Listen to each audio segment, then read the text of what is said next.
मोरेश्वर पाटील यांना सलग तिसऱ्यांदा भाजपानं उमेदवारी जाहीर केली आहे। भिवंडी लोकसभा मतदारसंघात भाजपाने सलग तिसऱ्यांदा उमेदवारी देऊन पंतप्रधान नरेंद्र मोदी यांनी विश्वास ठेवलाय।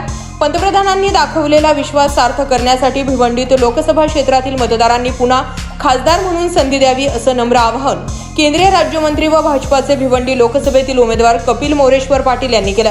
भाजपाच्या दुसऱ्या यादीत भिवंडीमधून कपिल पाटील यांना उमेदवारी जाहीर झाली आहे। त्याबद्दल श्री पाटील यांनी प्रसार माध्यमांकडे प्रतिक्रिया व्यक्त केली आहे। पंतप्रधान नरेंद्र मोदी, भाजपाचे राष्ट्रीय अध्यक्ष जे.पी. नड्डा, केंद्रीय गृहमंत्री अमित शहा, उपमुख्यमंत्री देवेंद्र फडणवीस, प्रदेशाध्यक्ष चंद्रशेखर बावनकुळे यांच्या सहकार्यामुळे मला तिसऱ्यांदा उमेदवारी मिळाली। त्यांच्याबरोबरच भिवंडी लोकसभा मतदारसंघातील जनतेच्या आशीर्वादामुळे उमेदवारी मिळाली।